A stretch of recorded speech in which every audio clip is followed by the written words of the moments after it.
everyone, this is Tamara broadcasting live from shelfaddiction.com, and welcome to episode 82. We're here live today reviewing and recapping The Walking Dead Season 7, Episode 15, Something They Need.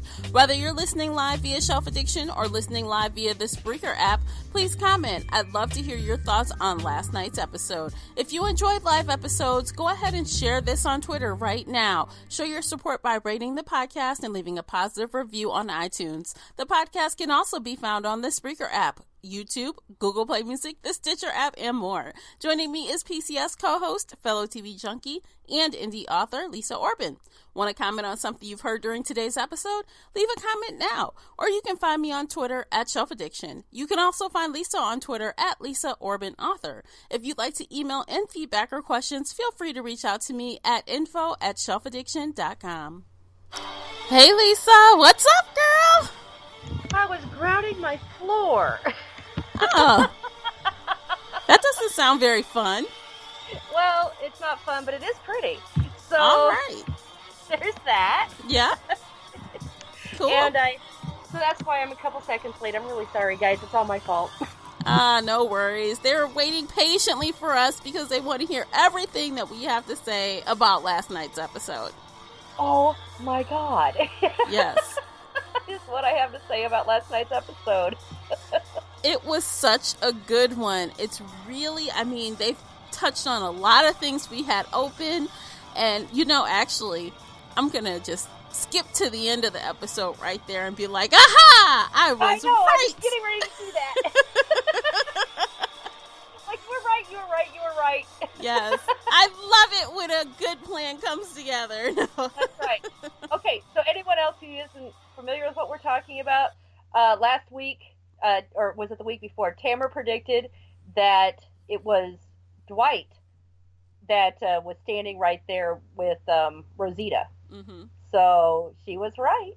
Yes. And I'm like, what is Rick going to do? He's like, get on your knees. I'm like, oh my God. Rick. I know. Well, he has some hostility. They all have a little bit of hostility towards Dwight. Oh, I know. And Daryl, he was like, oh my gosh, the look on his face. I know. And you can tell since he's been taken by the Saviors, he hasn't been the same. He's been very cagey and on edge, and like I said last time, a little feral. Yep. And you can, that first response is he wants to hit and he wants to hurt, and I hope that he kind of goes back to a little bit more of the more mellow Daryl, because he's making me sad, man. I know. He's just like a little scared little, like a cat, like a little timid little cat, Yeah. Well, and I am pretty sure that, for a diagnosis, what it probably is at this point is PTSD. He was held in captivity, and, a lot of bad things happened to him, and it was very much fight or flight, for an extended period of time. And so it'll probably take him a long time to go back to the Daryl we have known and loved, but it does make me very sad because he is my favorite. Yeah. It definitely does. So I feel like this episode, kind of like to backtrack a little bit, there was a lot going on. Starting with the opening montage, I thought that was so cool with the nasty looking walkers on the beach. I'm like, oh, yes. Now, the first thing I thought though, I'm like, oh, they must have gone over to Pirates of the Caribbean for their makeup guys this week. Mm-hmm. So, was it Dead Man's Chest, I believe, is the one that had the underwater guys with the barnacles on their faces. So, yeah, that's what I thought. I'm like, oh, look, Dead Man's Chest. Yeah, I know, for real, right? It kind of did feel that way. But it was cool. And then to have, Tara's voiceover, and, mm-hmm. We got a little glimpse at Carl talking about, thinking about the people he's killed, and... Yeah. Yeah. And then later on in the episode, he mentioned, and he makes the comment, and the ones I've let live. Mm-hmm. I think he has some regrets there, too. I think they all do. Yeah, for sure. It has not been a pleasant road for any of them. And I like the fact that Tara she owned what she did, and she's not going to be racked with guilt for the next season over it. No. That's kind of a nice change. Yeah, and actually nothing bad really happened. I mean, at first I was kind of wondering, well, and I think that's what their goal was, is to make us wonder, would they kill those people? Would they really take the place, in the way that, by taking over? Or did they just want the guns, right?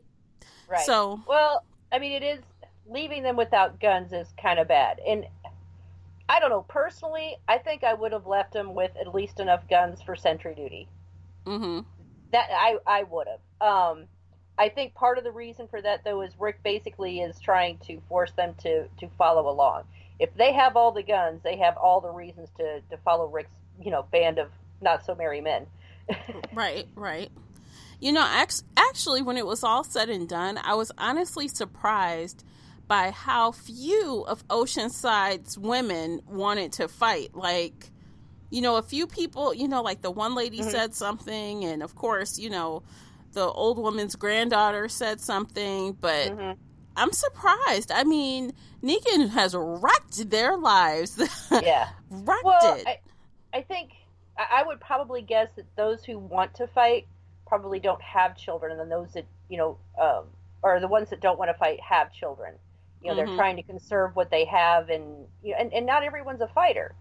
And I mean, I'm sure there's some fear going on there and a lot of other things. So I don't know.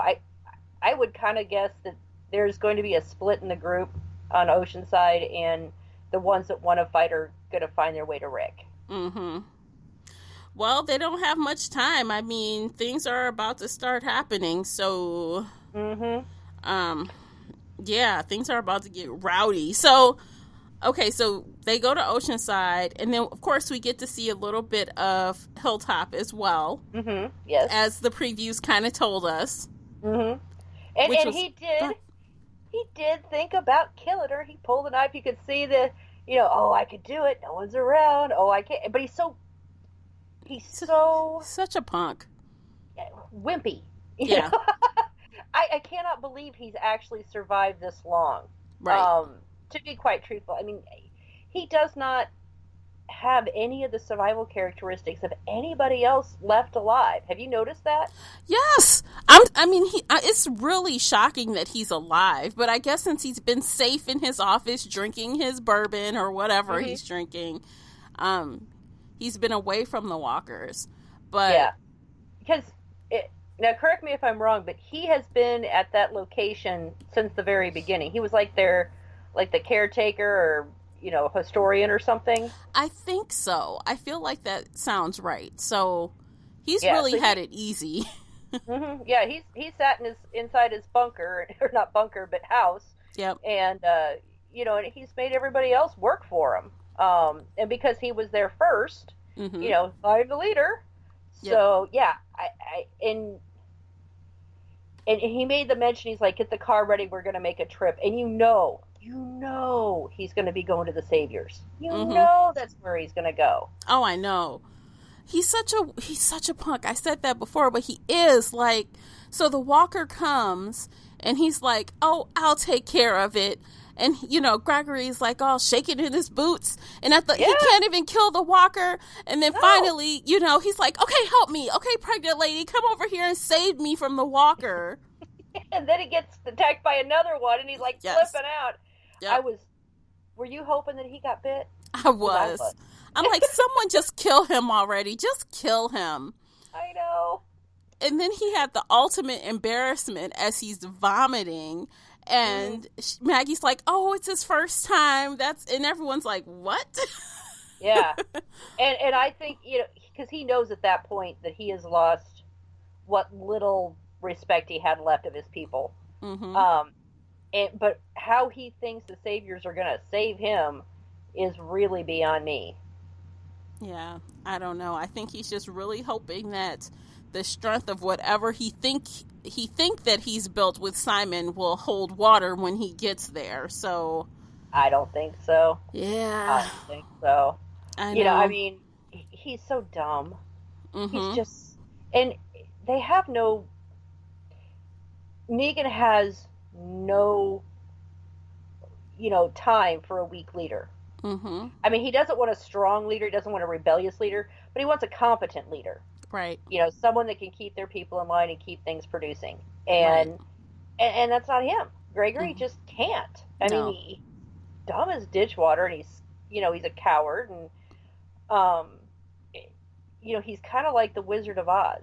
He's been kind of hiding behind that curtain, making everybody think that he's something more than he is, and they're beginning to realize he's really not all that. Yeah.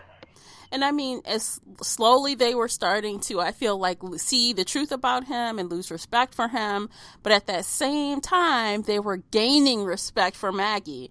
Like, oh, yeah. Well, look, she knows how to farm. She knows how to, Fight. throw knives. She knows how to do everything. Yeah. I mean, she is a well-rounded apocalypse person. Yep. She can build a fire, she can hunt, she can fish, she can, fight, she can plant, which are all survival skills that are necessary at this point in time. So, yeah, she's a much more competent and level-headed leader. And she leads by example, not just by directive. Yeah. And she's very diplomatic because she, like, I momentarily forgot, but she learned from that mayor when she was in Alexandria before that woman died. She worked for her. Yeah. So, Oh, yeah. And then, of course, then we go back to the saviors. Mm-hmm. We've got Sasha.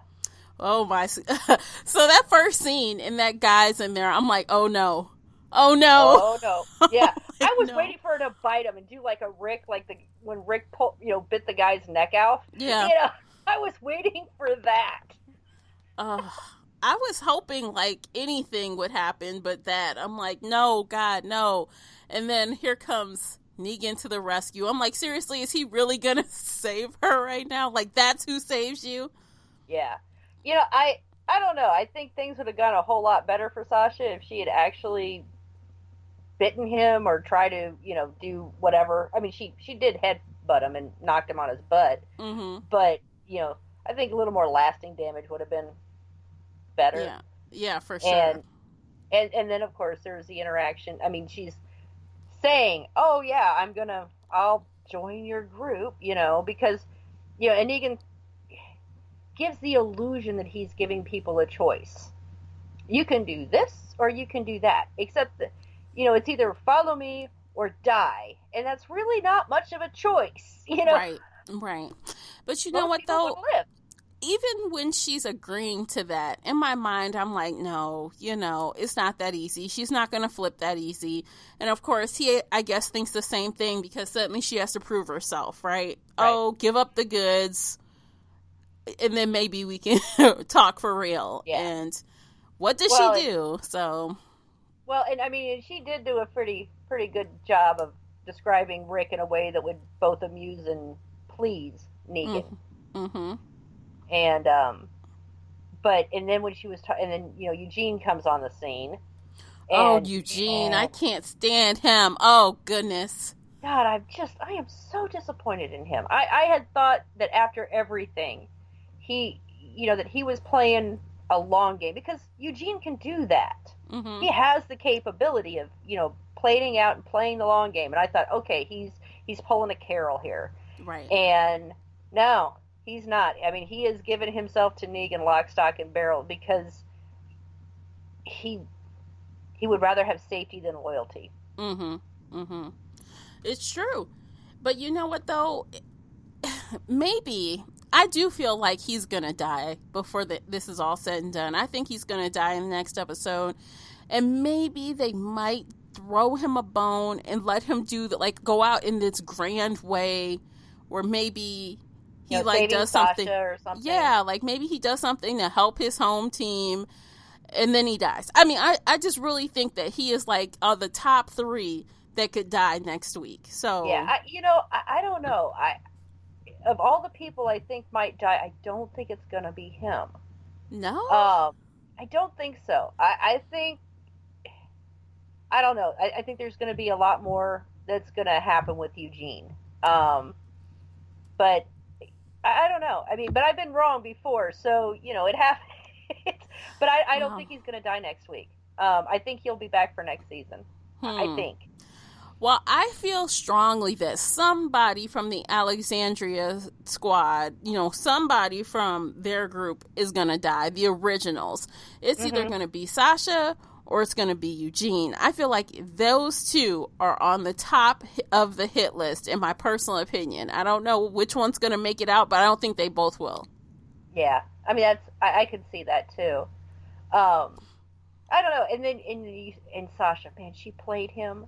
I don't, I can't, just a piece of glass, anything. Yeah. Because she wanted something to, take out Negan, something unexpected. And what does he bring? And I knew he would. Yep. I knew, I'm like, the pills. He's going to bring her the pills. I thought the same thing. The minute he come, I'm like, he's going to give her that pill. I know it. And here he comes with his speech. And here's the pill. I'm like, oh my gosh. And for him, though, I mean, not realizing he was being played, for him, I think he thought he was doing her a mercy. Mm-hmm. It's less painful than shooting yourself, especially if you don't do it right. Or bleeding out from cutting your wrists. And so, I mean, from his point of view, I'm sure he was doing her a solid, man. Yeah. He did think that, though. I mean, he didn't want her to have to betray her friends and have to kill herself in a miserable way. So he did want to help her. I mean, now he is really trying to push her to that whole Negan's great thing. I realize, we'll have to make some sacrifices. I realize there'll have to be some compromises. I realize, yada, yada, yada. And, but the fact of the matter is, Sasha's not going to go quietly into the night. Nope. And, so I don't know what she's going to do. I mean, she does know that Rick is planning something. So if she can hold out, I know, or she can give enough correct misinformation, that will help out. Now, I do know, I caught part of the sneak peek from The Talking Dead last night, and they had King Ezekiel and the tiger were mounting up for war. It was actually really cool. Oh, nice. Well, he's given this speech, and he's like, we're going to, make the world a better place kind of speech. It was very, it was kind of Martin Luther King-ish. Okay. Huh. We all have a dream. I have a dream for all of us, kind of thing. Yeah. A world without Negan. But you know what I want to see, and I hope we get to see it next week, is I actually want to see them assembling, right? Because so they have the weapons, they still have to take them to the junkyard people, right? Right. They need more people to fight. So if eventually either Oceanside people or the junkyard people are going to fight, they actually have to come to the table at some point to say, this is the plan. So that has yet to happen. Well, and I think that's going to happen in next week. Will be an extended episode. It's an hour and a half, I believe. And I do believe that, like I said, I don't think we're going to go to the battle. I don't think we'll see the battle at the end of the season. I think what we're going to see is all of them coming together and the preparation and that final moment where it's going to be kind of like Rick in one corner and Ezekiel in the other, and maybe someone from Oceanside and the junkyard people and Hilltop, and they're all kind of standing there going, this is it, kind of thing. Right. Well, I hope so, because that could be pretty exciting to watch. I mean, and who knows? Maybe Eugene might save the day and help someone before the... I don't know. I can't stand him. I just wish they would I feel like Eugene, how I feel about Gregory, just someone put him out of his misery already. Somebody, please. Now, I am trying to recall. I do not believe Gregory has heard any of the plans for actually attacking the Saviors, has he? No. I think he's kind of in the dark as far as that. But speaking of that makes me wonder, how does Negan know, something is happening? What does he know, and who does he know it from? If you think about it, though, it's not an unreasonable assumption at this point. They've got, Eugene was making a bullet on the behest of somebody. There's a reason for that. Rick is not the kind of leader to just lay down arms as much as he is hoping that is going to be the case. Carl has come after him. Sasha has come after him. Daryl has escaped. Mm-hmm. And so there's a lot of these different things kind of going on. I know. But why does he think it's quote unquote tomorrow? Like, he doesn't really know. Well, no, I think the whole tomorrow thing, I think he was telling her tomorrow we're going to start on basically her interrogation. Oh, okay. Yeah, not that anything's happening tomorrow. I think, he was referring specifically to her and the fun day they were going to have, Well, if only he knew. I mean, she has a will of steel. So if she's doing, she's very smart. Mm-hmm. So even if she looks like she might be caving, she's got an ulterior motive. And now she's got that pill. Oh, she's going to try to take him out. She definitely will try. Yeah. She's going to do something. I mean, and the thing of it is he will have his guard somewhat down around her, at least in a kind of way. I mean, obviously he's going to be watching for a hidden knife, a gun. And so Eugene giving her that pill might actually be the best way to get to him, because he is the kind of guy that if someone's going to go get drinks, it's not going to be him. Right. But I bet you, though, I mean, like, that's not something that is not, I'm sure it's not tasteless, right? So let's say you throw the contents of a pill into some alcohol. He's going to know something's in there. I mean, how would you administer that on the sly? Here's my guess. If she does it, it's probably going to be in like a shot of whiskey, because he tends to just toss it back. Mm-hmm. And whiskey burns anyway. So he could just think that there's something wrong with that batch, or because they are making moonshine. Right, that's true. And so if he's just going to toss it, I mean, he's not a sipping drinker. He's tossing these drinks back. So if she gets lucky, it is possible that he could toss it back without realizing what had just happened, and initially brush it off as a bad batch of moonshine. That's possible, but I don't think that's going to happen. I really don't. No, I mean, it's a possibility, but I don't think that's what's going to happen. But something, Sasha's going to do something. God knows what it's going to be, because she's very surprising. Yes, she is. I'm like, she knows how to turn it on. She after she got that pill, the look on her face, she was like, oh, it was just are you kidding me? Yeah. Of all the things. Yep. She's awesome. And of course she has to tell Eugene thank you, and then basically, well, I've changed my mind, but I'm going to keep it just in case. Right. Kind of thing. And Eugene does, to a certain extent, trust her. She has saved his life, several times, and he knows it. And so whether he wants to or not, he does have a higher trust for her than probably anybody else there in that at the Savior's, compound. I mean, well, he's definitely deluded, because at that point where I'm sitting, if I were Sasha, you've just turned on everyone that has ever protected you, including me. It's, I'm not saving you. When it comes down to it, she's here to do a job. She's there to do a job. She's not worried about Eugene anymore, now that she sees what's up. But she'll play him. She will play him. Yeah. And Eugene is very naive with people, with women, and I don't want to say he is childlike, but he is somewhat childlike. He has, this very defined set of, someone is a friend or someone is not a friend, right? And so on and so forth. So, I mean, I think he is going to easily fall back into a mindset of, she is a friend and she will protect me, and because she always has. Right. And as long as she continues to play him in that capacity, I think he'll continue to fall for it. Well, I don't know. I mean, he had his chance to escape and he turned that down. So I don't know. Yeah, I am so disappointed in Eugene. I thought he had grown so much more. And because, I thought it would be Eugene would be the one that grew the backbone and became the person, that he could be. And the preacher was Father Gabriel. He is the one. Yeah. And he, it's like, but he is saddled up, man.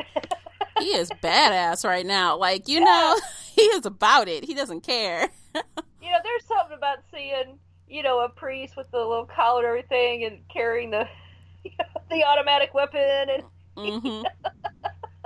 you know, that's an image, man. It is an image. Yes. I mean, So, he has made like a total 180. I mean, he went from being a coward who locked people out of their own church hmm to what he is now. Like, I know. So I'm very proud of Father Gabriel. I mean, yeah. he's come a long way, and he's become a person you could admire.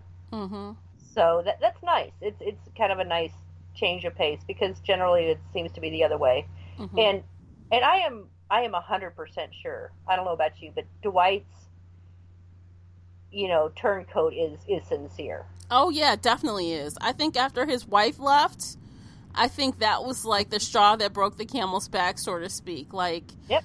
he was always kind of looking a little, well, not always, but I want to say after they captured Daryl, I feel like he was starting to waver in that time. Mm-hmm. Not like absolutely, but I think when his wife finally left and he read that note, he was kind of like, he kind of made his choice. He was just biding his time.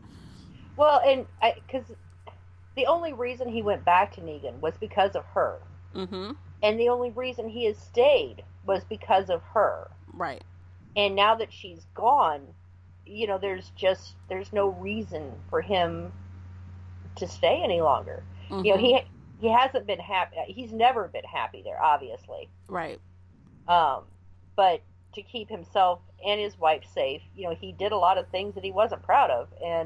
But now that she's gone, that one thing that was keeping him in line is gone. Mm-hmm.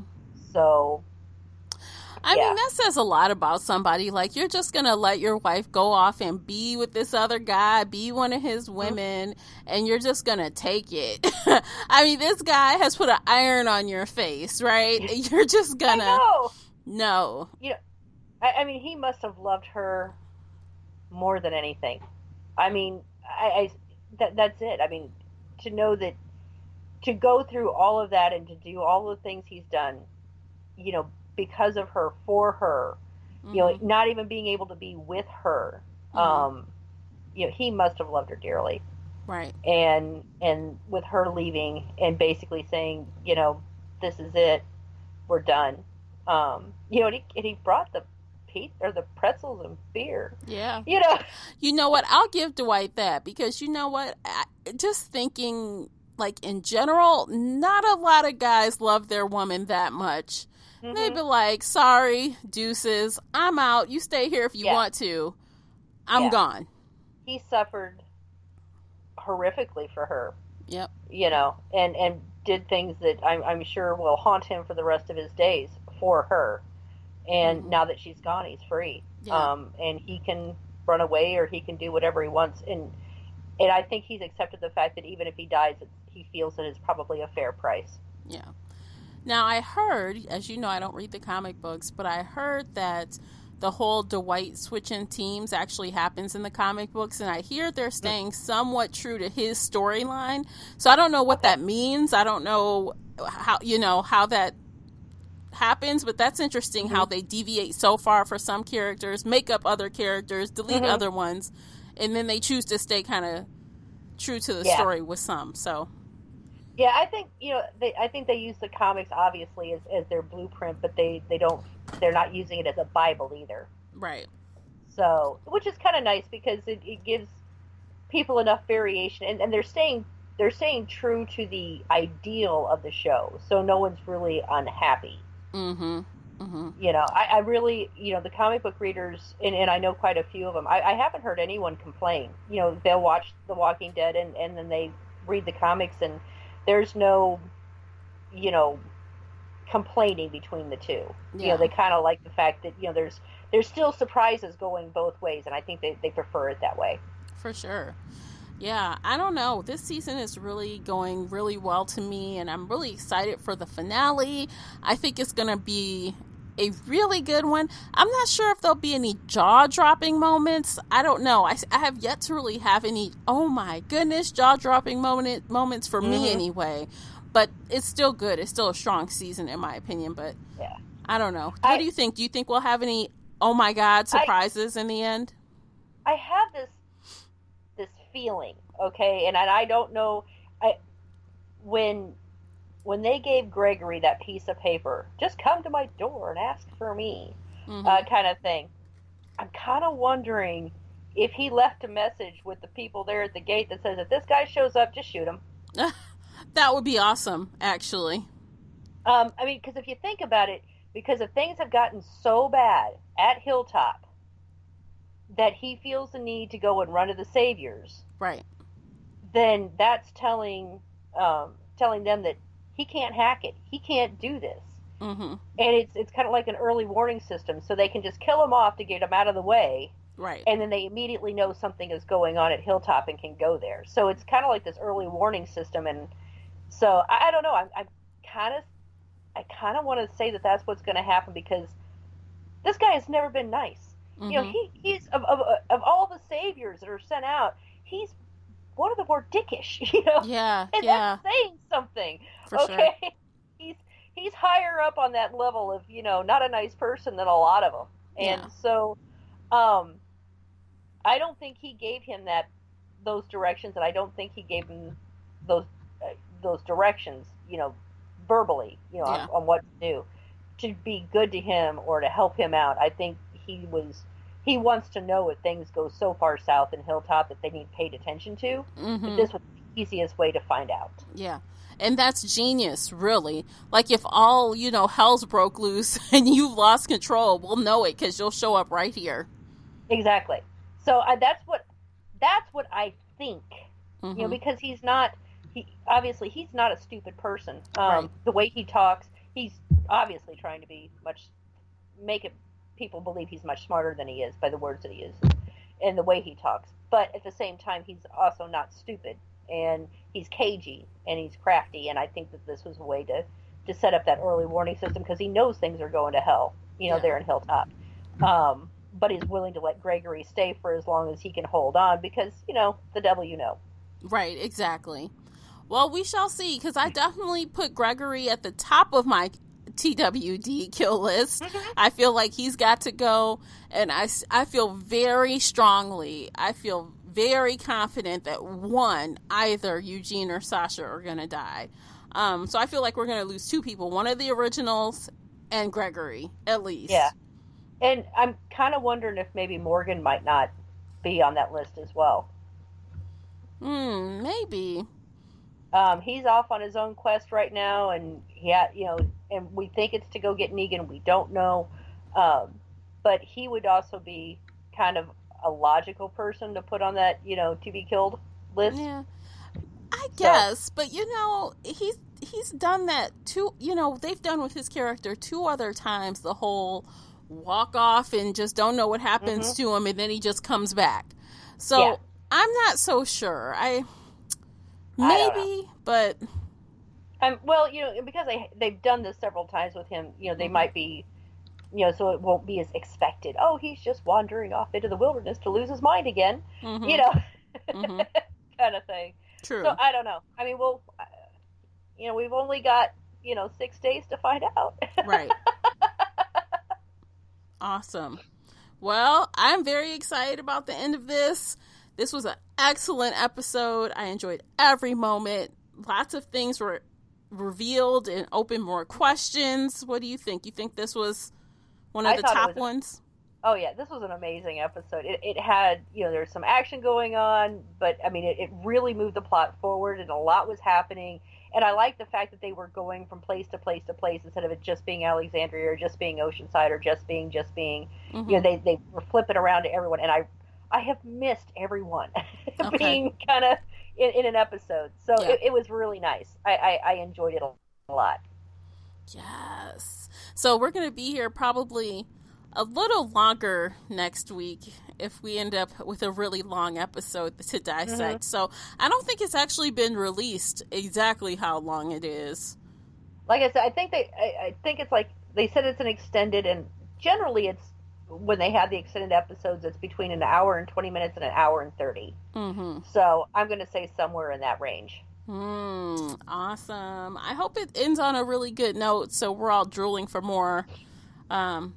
Oh, you know it. And I still feel like, mark my words, I still feel like there's going to be a time jump between this season and next season. I feel strongly that's going to happen. Mm-hmm. Maybe, it'll be, who knows, Maggie holding the baby, looking back, at what has happened or something, or, maybe, like I said, I kind of have this image of, maybe like the last thing we hear at the end of that, this coming up episode will be Maggie screaming, and then it'll carry over into the next one, and it's her going into labor, or having the baby. That would be that would be a hell of a transition, wouldn't it? Yeah, it would. I'd be like, oh my gosh, what in the world is that? So if that happens, you heard it here first. Yes. We'll write down these predictions so when it happens or doesn't happen, we can claim it. Yes, on this show, we called it. That's right. You called Dwight, so go you, man. All right. Awesome. So, all right, I guess we're done for today. What do you think? I think we are done. Awesome. So thank you, everyone, for listening, streaming, downloading, all that fun stuff. We appreciate you, and we will talk to you guys soon. Bye, guys. Bye-bye. If you enjoyed today's PCS special live episode and would like to show your support, there are a few things you can do. First, you can head on over to iTunes and give a positive 5-star review. You can follow both myself and Lisa on Twitter. You can follow the Shelf Addiction Podcast on Spreaker, the only place where you can get broadcast notifications so that you never miss a live episode. Most importantly, you can share the podcast with friends and family that love pop culture. Thank you for listening. Until next time, happy viewing.